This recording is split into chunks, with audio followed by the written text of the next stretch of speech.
Welcome to Homeschool Your Way. I'm your host, Janna Cook, and Bookshark's Community Manager. Today, I am joined by Scott Burns. He's the National Sales Director at Home Science Tools. We're going to be talking about the importance of STEM in education and why science really can't be learned unless it's experienced. Scott, thank you so much for being here. Janna, thanks for having me. So, very quickly, tell us how you became part of Home Science Tools and the homeschool world. Well, yeah, it's pretty simple. Home Science Tools has been in homeschool science industry for about over 25 years next year. And I was approached by the CEO, Frank Shaner.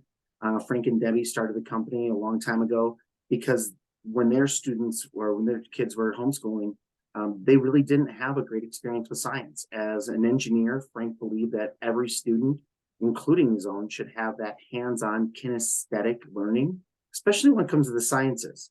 And him and Debbie created the Home Science Tools, and we've been creating kits, building resources, supporting curriculums for the last 25 years, and it's been an absolute blast. I've been lucky enough to join the organization about 2 years ago to really build the whole understanding of what it is to get into the programs and learn more about what's going on in sciences for all the different homeschoolers that are out there. And it's really important for me because as a student who struggled learning, the magic happened for me when I was hands-on. The magic happened for me when I was involved in the learning, not just sitting and getting, but really putting my hands to it and really making it part of what it was all about. And that's the exciting part. We believe that every student should have a joy for learning science.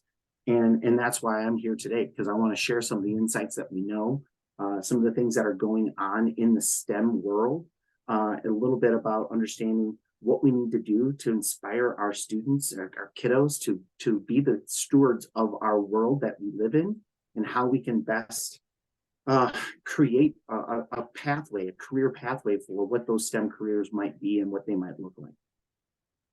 Ironically, I was just reading about the STEM and the amount of work, the workforce, and how it has grown over the last decade, and how it is projected to grow exponentially over other occupations in the next even 10 years. So I feel like this subject may be one of those that homeschool families either overlook or don't put as much emphasis on. And I think the main reason maybe is because they don't have the tools to do it well. A lot of parents feel inadequate in certain subjects, right? They may have a really strong area where they're like, yes, I can do math. I feel confident in this. Everybody who's homeschooling knows how to read. So we as parents feel really confident in reading to our children. Teaching to read, that might be a little iffy. But when it comes to science, it really does take either a person who is degreed and has experience in science, or looking for a product that is laid out in a way that parents can actually use it in their home, where they're learning alongside their kids, but they don't feel that anxiety of inadequacy. You know, I hear that this last year, we went to a bunch of conferences and we were on the road listening to parents.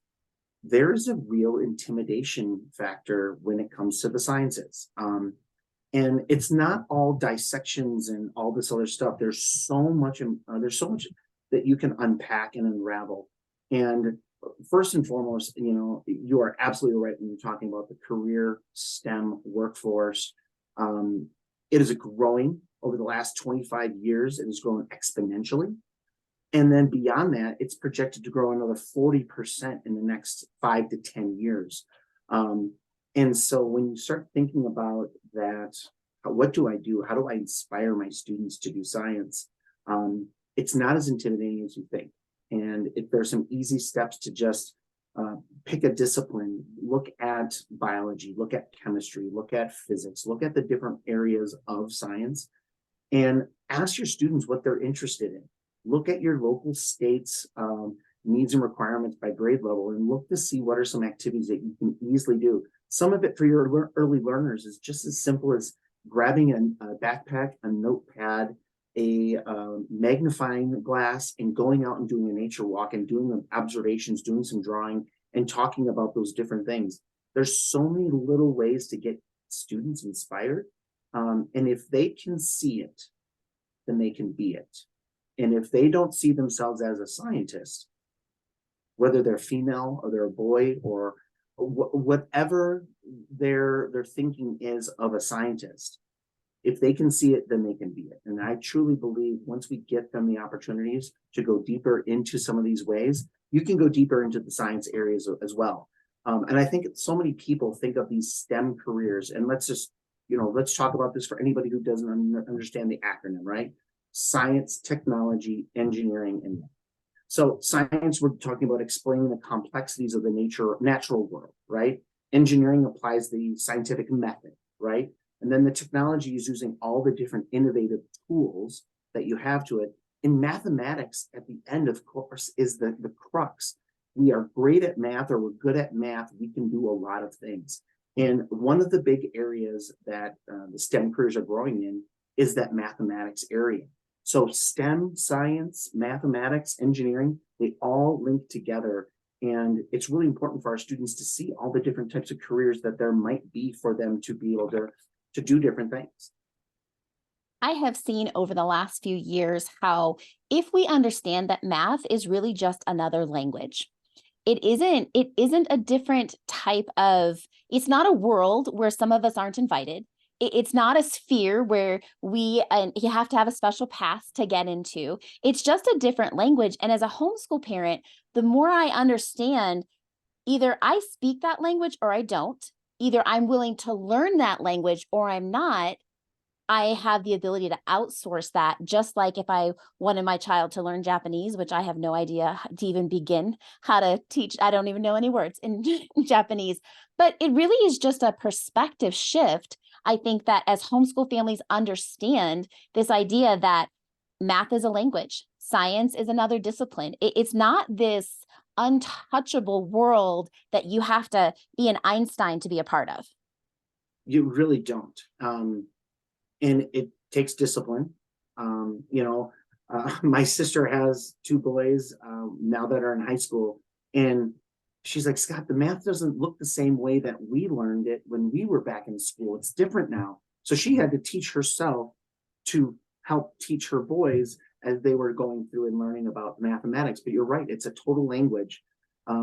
It's right now said that the world is short about 250 million careers when it comes to the pipeline of mathematics. You're talking banking, coding, you're talking languages.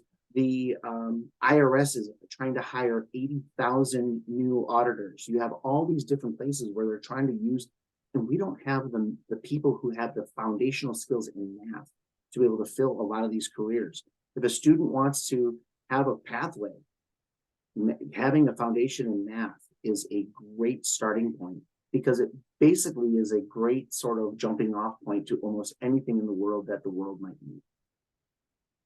And if you have a child who is mathematically minded, gifted, they think in numbers and patterns.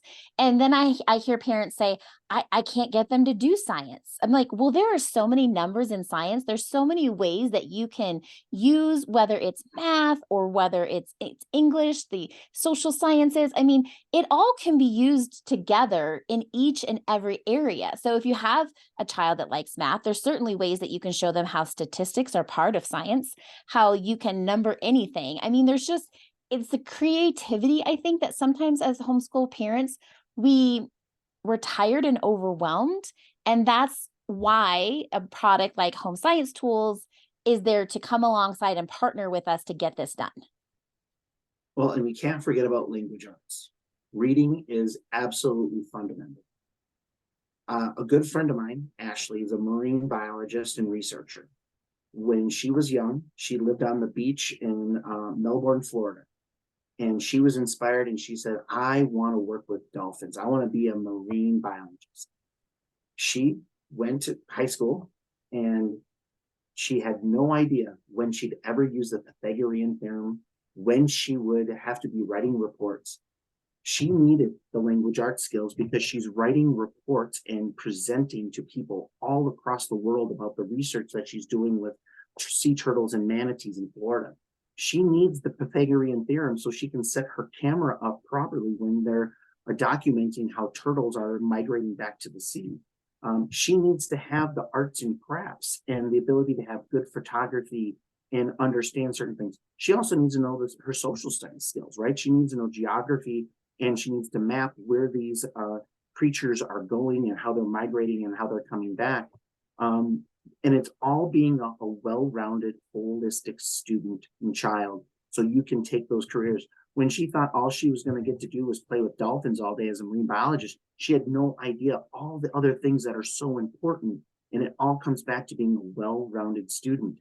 A good friend of mine that I just met and I've been talking to lately, she uses her reading block, and she brings in all this great science books in nonfiction text into her reading block. So when her students or when her kids are sitting down and they're sitting there and they're reading about scientists, they're reading about sharks, and they're reading about things. It's great to have a great plethora of books at your home if you have access, or the library, but making sure you mix in all the different science and different mathematical type of books into your reading is such a great way to get kids inspired about those different types of opportunities. And there's nothing wrong with capitalizing a special interest of your child. If it is sharks, then read all about sharks, write all about sharks, find statistics about sharks, and add and subtract sharks. I mean, there's nothing that says to be well-rounded, you have to talk about a million different things. You can talk about the same thing in each area. And if that's what is inspiring to your child, that's what's going to inspire learning. Absolutely. And capitalizing on that interest, right? No student ever wants to sit down. No kid ever wants to sit down. I hated doing worksheets. Worksheets were not for me.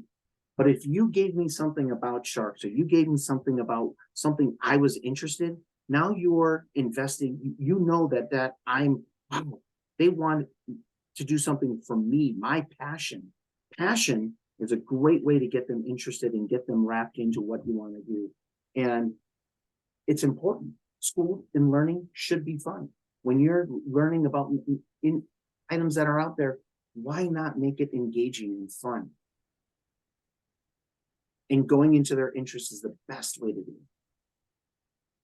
I hear parents say, okay, I think it's great to follow interest-led learning. I think it's great to capitalize on my child's passion, but there will be a point in time where they're going to have to do something that they're just not interested in. And if you're in a traditional model and you want to have a transcript and you want to be prepared for college, there is truth in that, right? Like there is truth that you're going to have to look at biology of an animal, even though all you want to do is study the stars.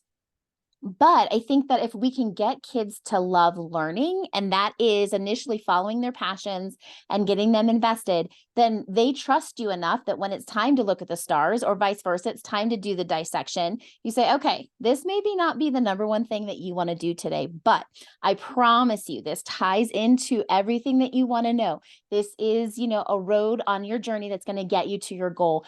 And I think as parents, sometimes we just get really nervous. Like, I don't want my kid to hate science, so I don't want to push them too hard. But when you have a product where the kids can actually get in there, open the kit, get their hands in there, and actually do the learning that, maybe initially they weren't excited about, but I don't know about you, but I'm the type of person that I may drag my feet, but then once I start getting into it, I'm like, okay, actually I see the value in this.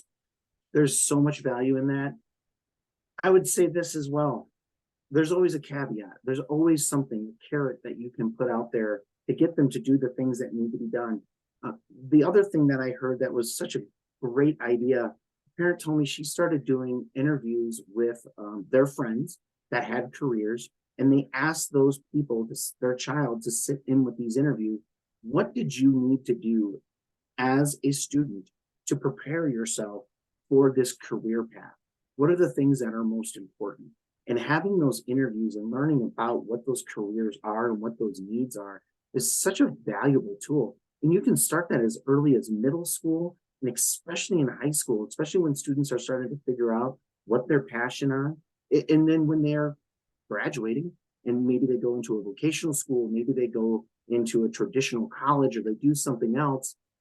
There's opportunities for them to get certificates before they even get out into the workforce to be a well-rounded employee, and knowing what it takes to really be that candidate in this world where everybody's looking for quality talent. And so finding out what a child is interested in, finding out how you can build that trust so that when it is time to do the eyeball dissection or whatever it might be, they're all in, and they're going to be able to trust the fact that you're doing it because this is a part of the pathway to get to where they want to go. But I agree. It's right now it is more important than ever that we find ways to really engage and build that trust with our kids. That when they are doing the learning is building a foundation, right? Like when you build a house, you're building a foundation, and all these skills and everything that you learn, you're building upon it, and you're hopefully going to be able to build that house, right? You can't build it without a solid foundation, and having all the skills requisite for the next step is so paramount, not only for their social emotional well-being, but to be a great employee, to be a great husband, to be a great brother or sister or whatever it might be. The learning and building that sort of grit in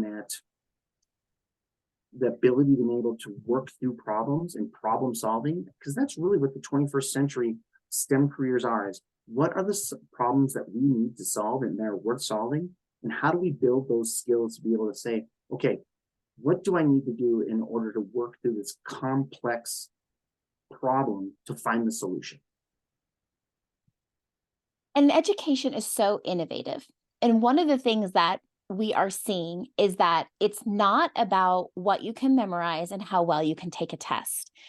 Going back to science and the intimidation of the subject, especially as you age up and start getting into the more complex theorems of science, a parent may not know the answer. They might not remember from their science class how to do something.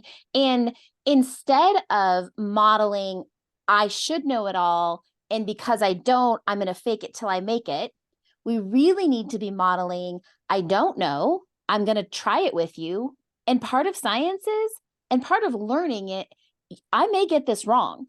I remember when my husband first took over our homeschool science, he was going to do the experiments weekly, and he would get so frustrated and he'd be like, these aren't working. These science experiments aren't working. And I was like, well, did you just do it once? Because if one thing is off, if one factor is incorrect, it's not going to work. And you have to fail in order to actually learn how to do science. And I don't know that a lot of us are willing to fail.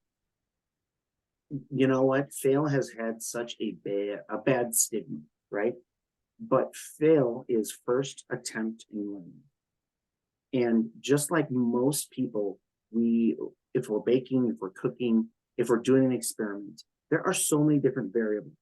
I would encourage everybody, if something goes wrong, how could we do this better the next time? But you know what? Or if they say that's wrong, okay, show me, how is it wrong, and have them explain it to you. There are some core tenets when you talk about those STEM fields, right? You're talking about problem solving, creativity, you're talking about critical thinking, communication, collaboration, data processing, right? That's such a huge thing. And then analyzing the data. And then, of course, there's computing and everything else that goes into some of the technology areas. But I think people really overlook communication and collaboration. Communication, since the last 2 years, in this pandemic world that we're coming out of, the interesting part is we've been isolated. We haven't had the ability to communicate. Sometimes our bubble got really small. And even in homeschooling, sometimes we think our bubble is small. There are so many like-minded people that are doing homeschooling right now that you can reach out to and talk to. You can bridge and build some communication skills. It is going to be very paramount for students to have a strong communication skill, not only in typing or texting or whatever it might be in the way that they communicate nowadays, but to actually have a verbal conversation, be able to stand up, go sit down, and then collaborate with a peer to understand and talk through whatever that problem is. Because the one thing is we all see it from our own lens, and sometimes our perception is our own reality. If we have the ability to communicate and to listen and then collaborate, we're going to be much better off at finding out and solving those problems much, much faster. And so it's so important that we think about active listening and really thinking about not only being the first one to answer or being, getting it right first, right? But really being thoughtful on how we answer and being mindful that somebody else's opinion, if we don't listen to it, we might just, shoot down the collaboration that could be there if we don't give that time to be able to say, oh, that is a great point. And then with the whole creativity aspect of it, I mean, I saw this done in a small science co-op, and the person who was leading the group of, I think it was like 8 or 9 mixed age students, asked the students to draw a scientist. There was no real guidance, just draw a scientist. What would you think that scientist does? What would you think that scientist would look like? Be as colorful and creative as you want, but what in your mind? 5-minute, 7-minute experiment. All they had was paper and pen and some crayons and markers. And it was interesting because the majority of the people had the stigma of the mad scientist with the crazy hair or the explosions and the danger, but it was an older man in a lab coat working in isolation. Now, this wasn't the whole case. There were actually, it was a mix of boys and girls in mixed ages. There was only one female scientist that was drawn, and it was by a girl. But there were more girls in that thing. So there's a perception of what could be a scientist, right? And so then they started talking about, you think scientists work alone? And so all of a sudden they started bringing in books and showing them some videos and showing some different aspects of what a scientist could be and could look like. I think once we give them the opportunity to see that they could be a female scientist, or they could be a female CEO or a accountant or whatever the role might be, we have to make sure that they can see these different careers. And so the lesson that she took back is I need to do a better job of opening up their world of thinking of all the different careers that they could potentially be, and not limiting them to their just limited view of just one thing. And so they spent a lot of time looking at all the different great scientists from all across eras, all the different denominations, all men, female, people from different worlds. And, they were talking about all this different stuff. When she asked them to draw the scientist picture, right after they got through all this whole unit, their pictures were more eclectic, more dynamic, more diverse. And they saw people actually in the field, biologists and people working in different fields. That's what we need to continue to do, is just make sure that they can see it. And sometimes we need to see it for ourselves so we can make sure that we are reflecting that when we're saying those science and those things. Because again, student can't be what they can't see. And if we can give them the opportunity that they could be that next great doctor or that next great, they could be maybe solving some of our world problems, because hopefully they're the ones that are going to be taking care of us like that. Yeah. If we do our jobs well, they will be taking care of us well. So we definitely have to have forward thinking as we are presenting these ideas to our children and giving them and finding curriculum actually that will help us give them a solid foundation in these areas, because I am no scientist, but I do appreciate all of the things that science brings and it helps make my life better, and technology and all these different areas. I think we need to be very careful in how, as parents, we present these things and phrase these things like you're saying, because we are so ingrained in our own ways. We're not even aware or conscious of how we are maybe saying science or math. Oh, I don't know. We have our own biases that come out to our children that, unless we are intentional to be very positive and say, okay, I didn't have a great experience in this area in my education, but we're going to do better. We're going to learn together. We're going to, it's like really helping homeschool parents understand that homeschooling is really about partnering with your children, collaborating. You really are building them up. You can't lead where you haven't been. And I don't want to pretend like I am things that I am not to my children. that just doesn't work out. First of all, they'll be the ones to point it out and call you, well, back in our day, you were a poser, but I don't know what you are these days. My children would again call me a boomer, which I'm not, but the idea is education used to be someone who was an expert and come and follow, down the paths that I've already blazed. But in homeschool, it's like, you don't have to pretend. You don't have to, have all of this knowledge. You just need to help them find and tap into the knowledge that's already out there. Absolutely. When it comes to the flexibility of having your own homeschooling model, set it up what works for you. Don't think you have to fit it into this box of education. That's the reason why we do homeschool. That's the reason why you want to be able to have that, right? I saw a ton of parents this summer that were saying, you know what? We're going to do a ton of our science learning in the summer months because we can be outside. We can be as messy as we want. We're going to extend the learning, disguise the learning in all of our fun summer activities. So they're still doing fun activities in the summer. They're still inspiring their students to continue learning. They're bringing in a little bit, sprinkling a little math. They're sprinkling in a little bit of the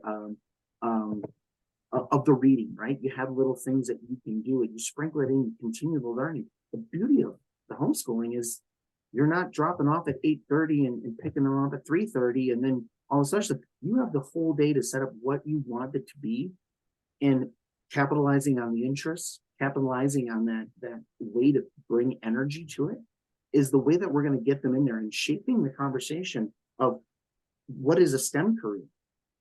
Right now, the International Science Foundation is saying that 80% of careers by 2025 will be a STEM-based career that is going to need math, going to need some sort of sciences, some sort of critical thinking. Being able to have those types of things are so important. And if we make sure that we frame that and we give them the opportunity to see all these different careers, I have a great friend who has two beautiful young girls. She's a great baker. She's sitting down and her kids are doing math. If you think about the science and the math in baking, right? She's doing math with these girls as they're baking and they're totally involved. Why not bring that passion into it? Because they're doing the math, they're having the fun, and then you get the sweet cookie treats at the end. So it's all those different ways on how we can build the learning and keeping it going. It's going to be so key for our kiddos as they move forward. So Scott, as we close out this podcast, I would love to know if you have a homeschool hack or life hack for our listeners. Wow. How much time do you have? I would say this, ask questions. First and foremost, ask the questions. What are they interested in? And then go backwards design, right? Think about what the interests are. Think about and look at what you need to do. Build a scope and sequence, planning out what you need to accomplish, right, for your day. And then sprinkle in all those fun, interesting things within the areas of your day. I think everything should be hands-on. When you're hands-on, it makes the learning sticky. It's like mental Velcro.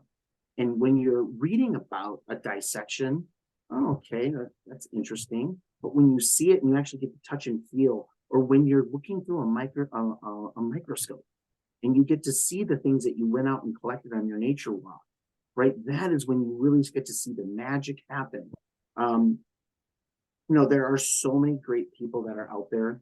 You are not alone when you're planning out what you need to do. Find a pod, find a homeschool unit in your neighborhood, in your community, find a Facebook page, look and listen to see what people are doing, borrow the ideas.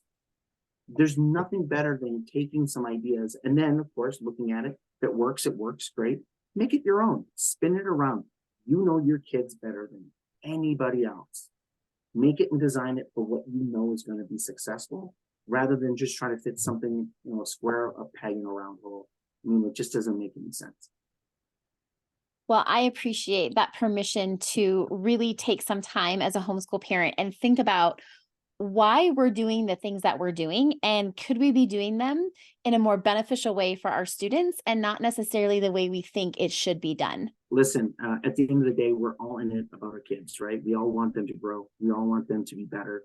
We want them to be the best person that they can possibly be. And the only way they can do that is giving them that foundation to learn and to be willing and wanting to go deeper into those things. And if we make it interesting, they will go deeper. They will learn more, and they will have a super successful career in life beyond what we can ever imagine. And isn't that what we all want for our children? So you've heard it here at Homeschool Your Way. Scott gave you some words of wisdom in how to make your homeschool fit you and your students. So Scott, thank you so much for being here today. Listen, if anybody wants to learn more about getting hands-on with science, come to homesciencetools.com. We would love to learn more about how we can help support you and your learners. Have a great joy for the learning of science.